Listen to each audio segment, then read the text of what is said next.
We are continuing our discussion on the section 3.1, the male reproductive system of chapter 3 of your class 12th NCERT biology for NEET human reproduction. This is the chapter that we are discussing. And as I told you that we are not going into unnecessary details, though we are elaborating and trying to understand the basic points that are given in the NCERT. And let us go back to our NCERT, and what we have done is, this is the 3.1 male reproductive system. We have done that what is the pelvis region, what is a primary sex organ, what are the accessory sex organs, what are the accessory ducts and glands that are present, what is the importance of the scrotum in thermoregulation, why it is important that the testis descends into this pouch or sac like structure which is called as scrotum. We now know the dimensions of the testes. We know about tunica albuginea, we know about testicular lobules, and we know about seminiferous tubules, we know about spermatogonia, the Sertoli cells, and we also know about Leydig cells, and finally we discussed that what are these immunological competent cells that are present in the human testis. So moving on to the next paragraph, this is where the discussion in this video will be taking place. This is what is left of 3.1, and please pay attention.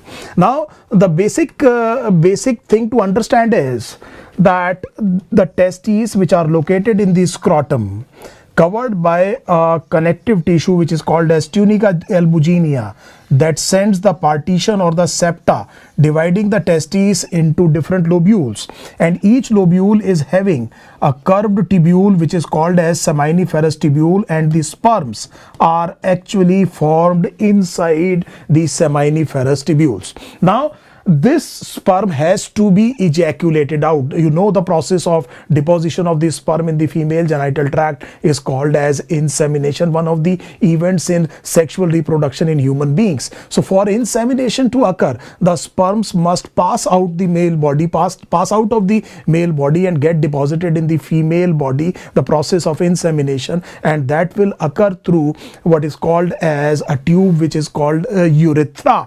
Now this scrotum, this testis is located in the scrotum, so there must be a duct system, and that duct must be able to carry the sperms that are formed inside the seminiferous tubules, inside the testicular lobules, to the tip of the urethra, from where the semen gets ejaculated. This semen contains the sperm, and the process of insemination through sexual activity or coitus takes place. So I hope now you understand that why do we require these duct system.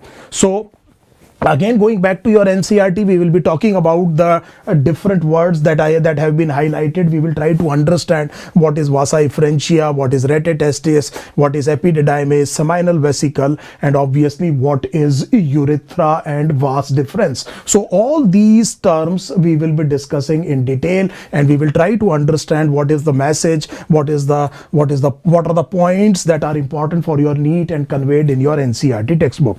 So let us get back to the drawing board, and let us make a diagram. So we are saying, for the sake of simplicity, I am just making a testis without any lobules. So let us forget about the lobules. Just to understand, this is a functional diagram. I am not making tunica albuginea either. And let us say that these are the seminiferous tubules in which spermatogenesis, or the formation of the male gamete, which is the sperm, takes place. So these are the seminiferous tubule. 1, 2, 3 will be located in each of around 250 lobules that are present in the testis. So this is where the formation of the sperm occurs. Let us say these are the sperms. Now these sperms are to be carried, and they are to be carried from the testis till the tip of the urethra. Now what you will see is that you can see the two ends of the seminiferous tubule. There are small straight part of the seminiferous tubule, sometimes called as tubuli recti. So the sperm passes on from the seminiferous tubule to the tubuli recti. So let us write them down. So first one would be, let us keep the color scheme intact. I am saying this is seminiferous tubule, and from the seminiferous tubule the sperm passes on to, this is the straight part of the seminiferous tubule, also sometimes called as the tubuli recti. So it goes into tubuli recti, and then all these tubuli recti open into, so these tubuli recti, they will open into a highly anastomosing channel. So very much interconnected anastomosing channel, and this anastomosing channel, let us make something like this, and let us say that they open into a highly anastomosing channel. That means there would be lot of intercommunication here. This is a highly anastomosing channel, and this is called as the rete testis. So this part would be called as rete testis. So now the sperm moves into what are called as rete testis. I hope this thing is absolutely clear. So now we know what are seminiferous tubule, we know what are tubuli recti, what are rete testis. Now from the rete testis emerge 15 to 20 vasa efferentia. So let us take another color, and let us say let this color be this one, and let us say that from the rete testis emerge 15 to 20, so the number is getting reduced, 15 to 20 vasa efferentia. So the next part of the male accessory duct system would be vasa efferentia. Now you will appreciate a very important point here. The point is that these four things that I have written are the part of what is called as the intratesticular duct system in the human male. So you can see that either they are located entirely within the testes, or at least they emerge from the testes. So we are calling these four parts as the part of the intratesticular duct system of the male accessory ducts in the human reproduction, male reproduction. Now these vasa efferentia, now please understand, they have come out of the testes. They will form, they will join to form a very, very coiled, very, very long duct, the longest part of the male reproductive accessory duct system, and this thing would be called as epididymis. Now what is important to understand is that this epididymis would not be present inside the testes, it would be present outside the testes, but still would be present in the scrotum.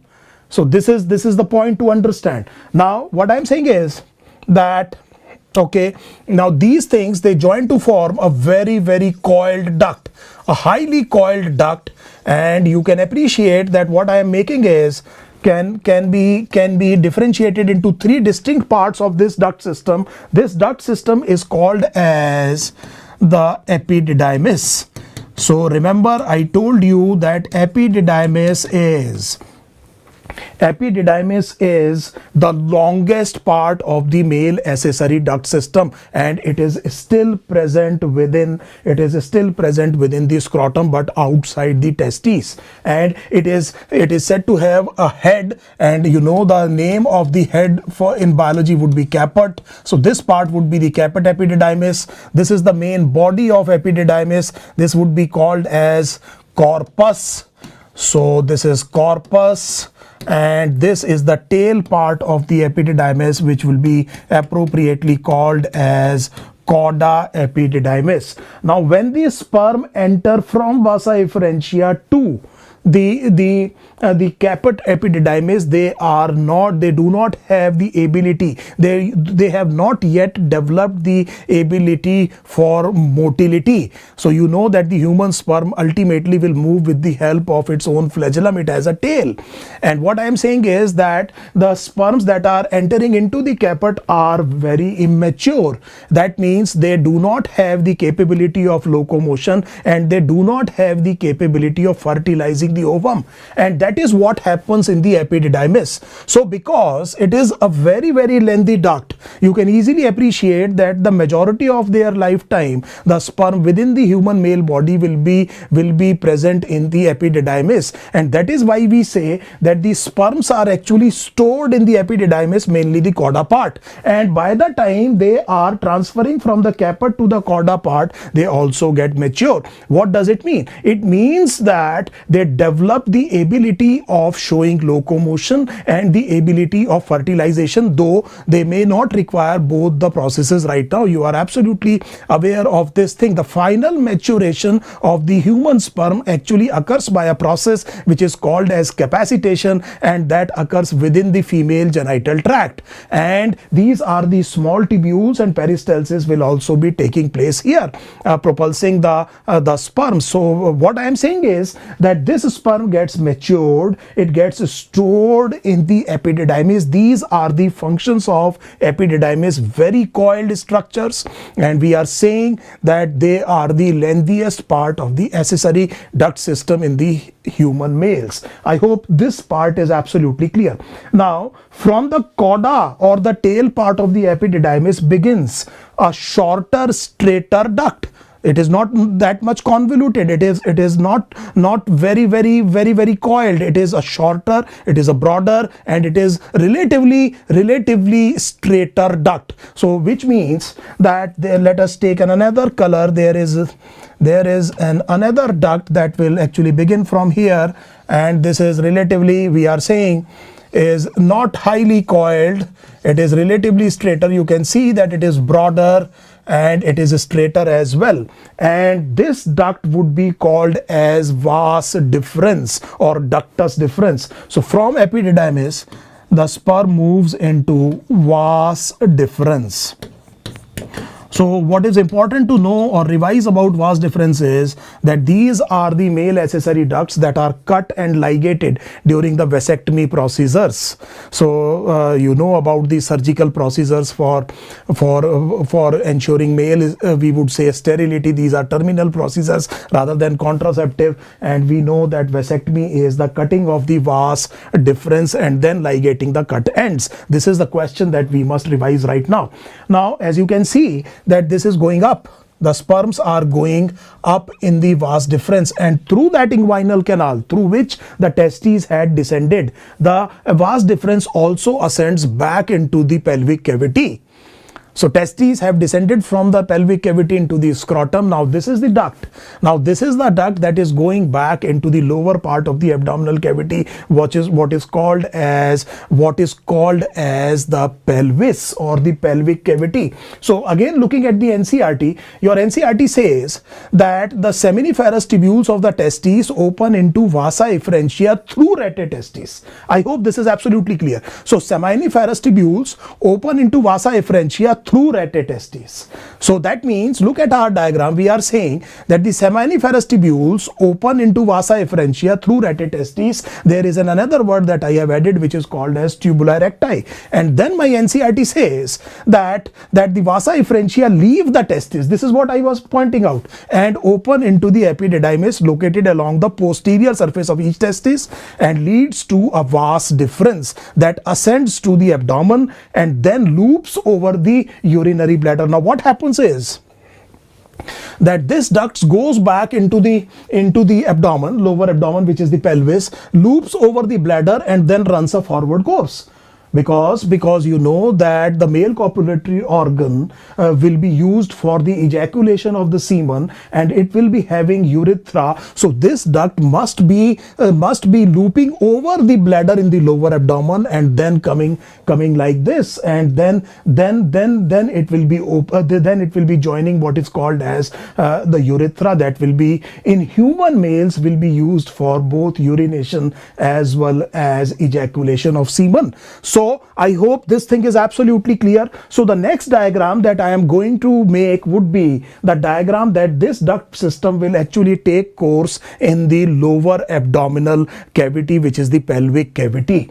So now just let us take another page here. We are saying that there are two vas deferentia. There are two vas deferens that are ascending through the inguinal canal, looping over the urinary bladder and then coming like this. So I hope you are getting the idea. Again, I am saying that from the scrotum, the two vas deferens are going up through the inguinal canal into the lower abdominal cavity, loop over the urinary bladder and then take another course in the pelvic pelvic cavity. So let us assume that there are two vas deferens. It is coming like this. So just a functional diagram. That is why I am making it in different manner. You can appreciate this thing. You rotate it by 90 degree. It will be coming like this. And the ends of the vas deferences are dilated, and we have seen many times that these dilated ends are actually called as the ampulla. So the structure that you are looking here is that the vas deferens which continues into the lower abdomen and has dilated end which are called as the ampulla of vas. So this would be called as ampulla of vas. And here we will mention one of the other paired accessory duct system or the accessory organ of the male human reproductive physiology. They are called as the seminal vesicles. So these are the seminal vesicles. They have a duct of their own. The duct of the seminal vesicles join the ampulla of vas. So what happens is that they join the ampulla of vas, something like this. So this is what you can appreciate. So what we are saying is that these are paired. Obviously this is paired gland. These are accessory glands. These are seminal vesicles, and seminal vesicles have been a misnomer. Normally you have read in animal kingdom that whatever is called as a seminal vesicle should store sperms, but in human beings we have already seen that these sperms are actually stored in epididymis, not in seminal vesicle. So that way it is not correctly named. It does not store the sperms in the human beings, and it is paired. So we are saying, let us write the full name here. So we are saying that these are the accessory glands. They are called as seminal vesicles, and it is paired. So it is paired, and their ducts join the ducts of the vas deferens, the terminal part of the vas deferens, which is called as the ampulla of the vas. And this combination on either side, one on either side, because there will be two vas deferens ascending through the two inguinal canals. This is very easy to imagine, and each will have a dilated end. Each will join with what is called as the duct of the seminal vesicle and will continue as what are called as the ejaculatory ducts. So that means these things, they join to form what is called as the ejaculatory duct. And it is easy to understand that these ejaculatory ducts would be two in number, one on either side.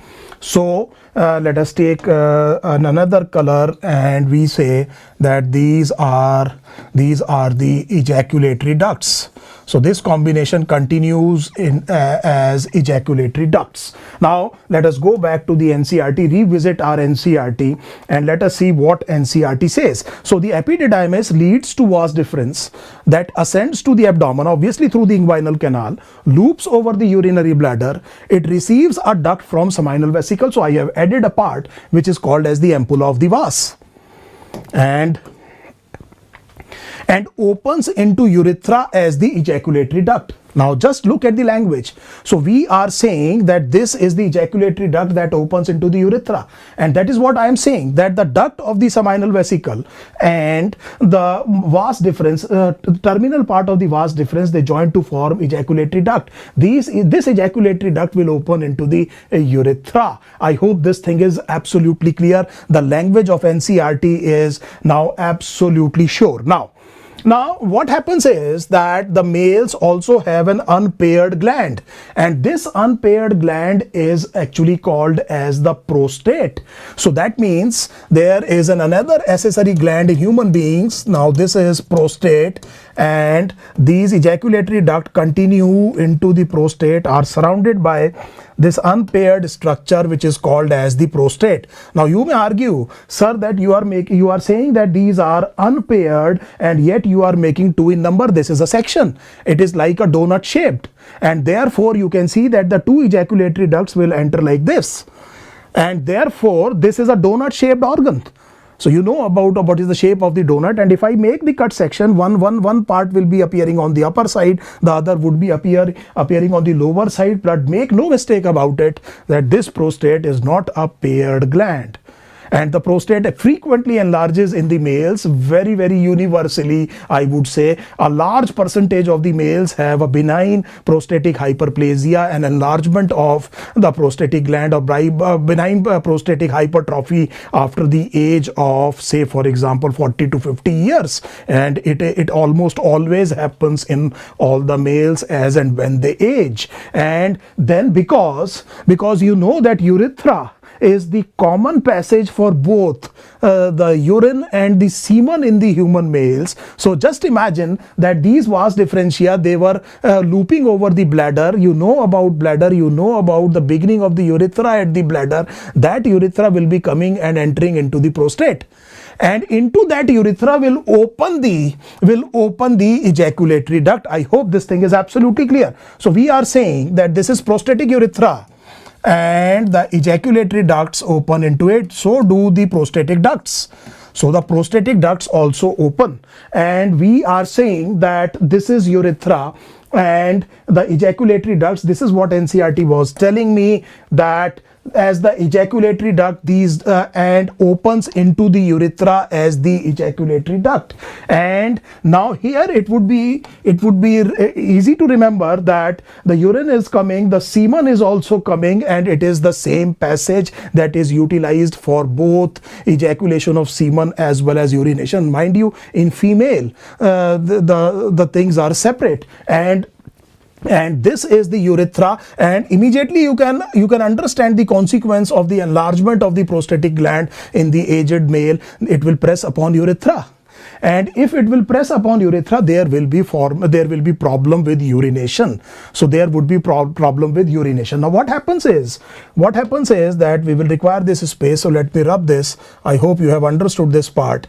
Now what happens is that this urethra, when it comes out of the prostate, it also receives ducts of another paired gland. Now this time this paired gland is called as the bulbourethral gland. So they are called as bulbourethral glands. And bulbourethral glands, their ducts also open into the urethra. They are also called as Cowper's gland. And these Cowper glands will produce mucus that will be important for the lubrication of the male copulatory organ during coitus or the sexual activity. So this is bulbourethral gland. Then it enters into the penile shaft, and the male copulatory organ has some tissues which are, if you look at the cut section of the penile shaft. So let us take another diagram. So now the urethra enters into the penile shaft. What we are saying is that if you see the cut section of the penile shaft, there are some tissues, and these tissues can be filled with blood, and this filling of the blood into these tissues causes the erection of the male copulatory organ. And these are two in number. They are called as corpora cavernosa. They are called as corpora cavernosa, and there is a single one which is called as the corpus spongiosum. And immediately you can see that the plural would be corpora, the singular word would be corpus, and the urethra runs in the corpus spongiosum and goes to the tip of the male copulatory organ, and through an external urethral through a meatus opens to the outside, through which the urination and the ejaculation of the semen both take place. So now we know that parasympathetic stimulation will lead to the erection of the male copulatory organ, and it is a vascular phenomena. So it has these spaces which are called as corpora cavernosa and corpus spongiosum. So going back to our own diagram, now we know that it has entered into the penile shaft and through a meatus opens to the exterior, and then what is ejaculated is called as the semen. So again, going back to the NCERT, let us see what your NCERT is saying. So NCERT says these ducts store and transport the sperms from the testes to the outside through the urethra. Now we know the entire duct system. So just let us have a quick revision. So we said that the sperms were formed in the seminiferous tubule, then into the tubuli recti, the straight part of the seminiferous tubule, then into an anastomosing channel, which is rete testis. Emerging from the rete testis would be vasa efferentia. They will come out of the testes into the caput epididymis, then corpus epididymis, then the cauda epididymis, which continues into vas deferens. The vas deferens ascends back into the lower abdomen, which is called as the pelvis. It loops over the urinary bladder and then runs a forward course, slanting forward course, and the ends are dilated, and it receives the duct of a paired gland, which is called as seminal vesicle. The combination of the duct of the seminal vesicle and the vas deferens end, it leads to the formation of the ejaculatory duct, and these ejaculatory duct continue into the prostate, and they will open into the urethra. Prostate is incidentally an unpaired gland, and the urethra is the common passage for the passage of both urine as well as the semen. And then finally there are bulbourethral glands, which are also paired, and these bulbourethral glands also open into the urethra, which runs into the corpus spongiosum of the penile shaft, and through a meatus opens to the outside, leading to ejaculation or urination. I hope this thing is absolutely clear. And we know that prostate gets enlarged in old age, which is called as a benign prostatic hypertrophy. It's a very, very common condition. Almost all males develop it after to lesser or more degree after 40-45 years of age. I hope this thing is absolutely clear. Now, so that means we know about this, that the male copulatory organ is made up of special tissues that help in erection and facilitate insemination, and this is what we know. And now we are looking at the male accessory glands, and look at the words which are highlighted. Now we know what are seminal vesicles. Now we know what is a prostate. We know what is bulbourethral gland. Please see that it is written paired seminal vesicle, a prostate. That means it is not paired, and a paired bulbourethral gland. Obviously there are glands of litter as well. Again, I am saying that we are not going into unnecessary details which are not highly relevant to our preparation for NEET entrance exam. After all, after the NEET entrance exam, we will be entering into a medical college, and we will study a lot to our heart content. You go to any depth, we will not stop you, but please strategically now prepare for NEET entrance examination. Why I am saying this warning thing? Because I have seen students going into unnecessary depths in this chapter and wasting their time, and it is not reflected in the NEET. So I hope by this approach we have been able to keep ourselves largely to the NCERT, though you might have observed that even I have gone out of NCERT just to understand the basics that are given in NCERT. That was my endeavor. Now, the final thing that needs to be clarified in this video is that what is seminal plasma? What is seminal plasma? So what we are saying is that the thing that is ejaculated during coitus or the sexual activity, that would be called as, so let me rub this, that would be called as the semen. Now this semen has two things, so let us not forget the sperms. So that means the sperms are coming from testes. These are the cells, and these cells are called as the sperms. And it has the other accessory